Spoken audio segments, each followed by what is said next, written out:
So, here is my review of Prime Voyager Megatron. First off, I'll take you a little tour around the packaging, because of course this is still an object that not many people have seen. So, it's a front robots in disguise, which I thought would be the sort of catch-all line for the year, but now we've seen pictures of the new generations figures, they lack this, so I don't know what the deal is with that. There's some art there of Megatron's vehicle mode, looking a lot flatter and pointier than the toy actually ends up. A bit of strange art here to me, because you've got Megatron here, but he hasn't got the cannon on his arm. It never comes off in the show. I don't know what's going on here. This confuses me. On the back, you got the obligatory art showing that the thing lights up, and it really doesn't light up like that at all. A few bits of text explaining what the gimmicks are and all that. And we come around this side, get a little bit of a bio,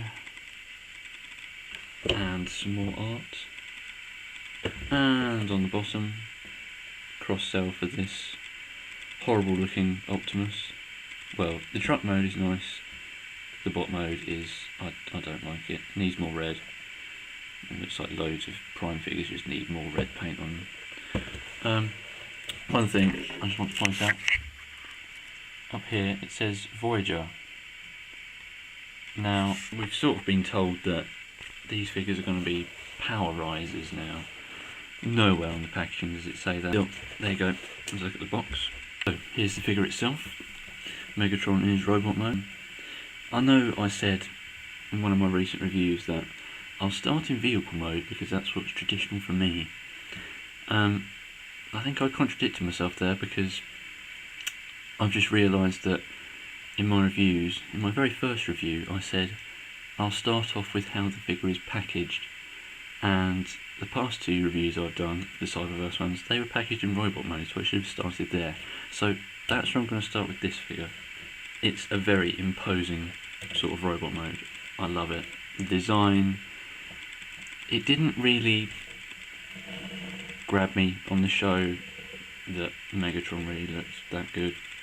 Once you get the thing in plastic, once you actually have all the surfaces of it as something you can actually get your hands on, it ends up looking really good. I'll just do a quick size comparison, because I know that the newer figures are slightly smaller, but to be honest, this guy isn't small. Here he is next to the first edition Bumblebee, so he's still a darn sight bigger than the Deluxe, and here he is next to a more recent Voyager, the Fireburst Optimus Prime, so you can see he's still a good Voyager size. If anything, he's a little bit bigger than Optimus here. Now, the main sort of gimmick for this figure is the big cannon on his arm here. It's obviously the weapon he should have, so it's not as silly as like some mech tech we've had. But all the same, it's very big, chunky, and that's because it has to contain a light up gimmick. So when you push that down, the LED comes on, rotates forward, and the blade springs out, and it's meant to look like it lights it up, because this is all translucent plastic made to convey the light. It doesn't really work at all. You can see nothing is glowing here, you just got the red bit down here. And if you put it on his arm, it's meant to shine through all this translucent plastic in his arm. It just doesn't work. It doesn't even point that way. Like that, it goes through there, and then when you fully extend it, it just doesn't. Now, there isn't an official way to lock this in its bladed form, but if you hold down, well, not hold down, hold out the plunger, while at the same time moving these pieces forward, it stays there like a blade. So that's good. I don't really like doing that though. It seems like it stresses the mechanism a bit, because then you're left with the blades all sort of sticking out in a way they shouldn't be. but that works if you want to do that. The second thing he comes with is this claw, which I think looks quite a bit like movie Megatron's hands. I've got no idea why they chucked this in. There's never anything like this on the show, and it just sort of, the sort of bar bit goes in his hand and it just clips on one of the 5mm ports on his arm. And he's got this thing to, I don't know, stab people with. For the first time in, I don't know, a very long time, maybe ever, this is just an accessory I can just throw away because it's a bit meaningless, really. So, on to some of the finer details of the figure. You'll see in his chest is this very nice, shiny Decepticon symbol. I love that. It looks like some old G1 sticker, because it's all silver on the background of it and just glints in the light every time. Something I thought I was going to be bothered about this figure was... oh, that sentence really didn't work, did it? It's all this on his chest and all the silver bits. I thought it was going to put me off that they weren't as shiny as they are, but they are shiny. It's probably hard even for my nice new lovely camera to pick up, but in the chest here, especially on the chest, on the legs, all down here, it almost looks like brush strokes. It certainly looks like grain of metal. It makes him look really worn, because of course, looking back at the box art, he's not meant to look shiny at all. He's all scarred and scratched and beaten up. I really like that. So it's sort of shiny but not shiny at the same time, so it works. See, he does have quite a bit of kibble on his back. This is the way I've got it, just so it's sort of hidden from the front. You can arrange it any way you like, really. Move these bits up, display them out to the sides, and you've got some sort of pointy wing bits there. It's not bad. Another sort of gimmick part thing is if you have these open like this, you can go around the back, attach the gun into this port, and when you press the plunger, the blades can't extend fully, so the LED just sort of comes up and it lights up, and if you get it right, it lights up his chest. But you can see it's all glowing in there. That's pretty cool. The chest, all under here, is all translucent purple. It looks great when you catch it in the light, and his light piping looks really good as well. I don't know if you can make out, but even with these tiny little eyes he's got, they've managed to sculpt in pupils, so even more show accuracy there. I might as well show you what his torso looks like. Yeah. See that glowing in there? That's nice. That is class. As for articulation, he's pretty good, but he's not perfect.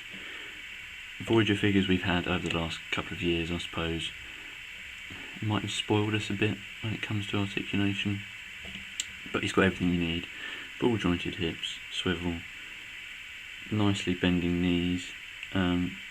You can sort of say he's got some ankle there. The arms, though, they seem to sort of get a bit hindered by themselves. You'll notice the shoulder arm itself, it doesn't swivel with the shoulder, it's a separate piece. So the arms can come up, but not really that far. Especially with the arm with the cannon on, it's pretty hard to actually get him to point it forward properly, because it will just get in the way of the shoulder pointy bits. The arms move out to the side, but only if you angle them properly, because the shape of all this in here and where the ball joint is, you can see, it sort of just clashes against this bit, so you have to angle it that way. So, I suppose, time to transform him. Take the cannon off, and you want to straighten his arms out, fold the fists in, and rotate his arms so that they're the wrong way round. Take the shoulder pieces, rotate them up, and I'm going to spin them around like so. Come around the back, just basically lift all that up. The arms untab from the chest pieces here, so that you've got that. You take basically two halves of his chest, split them down and out, and take his sort of ab groin plate here and lower that down. You'll notice as I move this top section where his head is, the Decepticon symbol sort of gets hidden. I like that. It's certainly very nice when you go from vehicle to robot, when that sort of comes up into view. So, got everything flattened out like this. You want to move the shoulder pieces down underneath for now. Come around here, take the arms in, and they'll plug into these big posts here.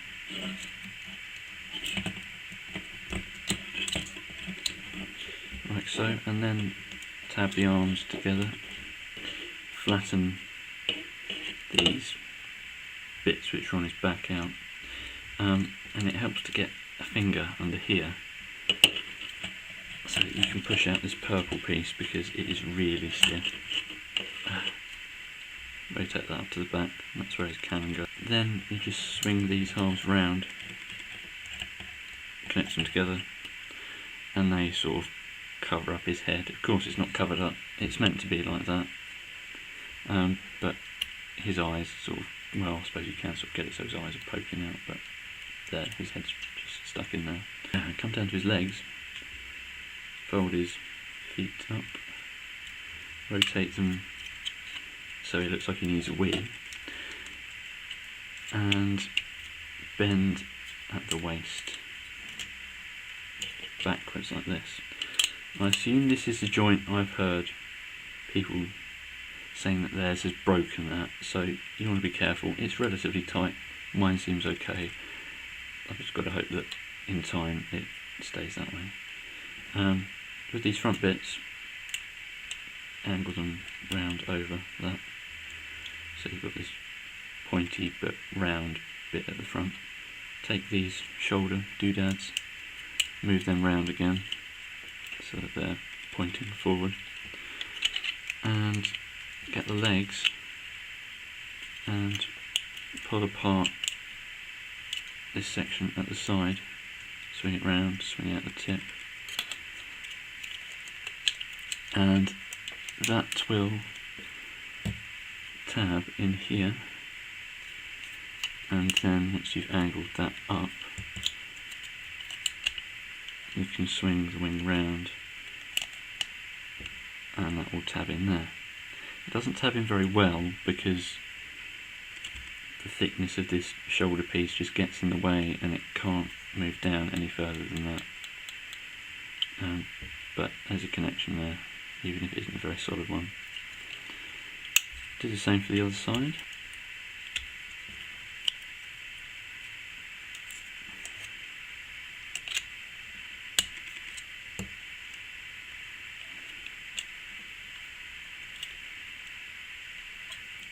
Slap the cannon on. And you're done. Here is Megatron in his space plane thingy mode. Now, of course, it's Cybertronian. It doesn't have to look like anything. I think it looks pretty cool. It's certainly big. It does feel bigger in this mode simply because of, I don't know if it's the wingspan. It's just wide and, well, not very flat. Of course, you've got some underjunk here, but that's sort of to be expected. Certainly very solid in this mode. Not quite so solid in robot mode. His hips do like to sort of sag under the weight of whatever side of his body is carrying the cannon. Round the back, I assume the way his arms are, they're meant to look like the engines, but there's no engines, there's only hands. You can get the funny claw thing and store it up there on the tail on the cannon, but then it's just looks strange. So there is Prime Megatron in all his glory. I would certainly recommend this figure. It just sort of hits all the right spots. It's shiny, the plastic feels good.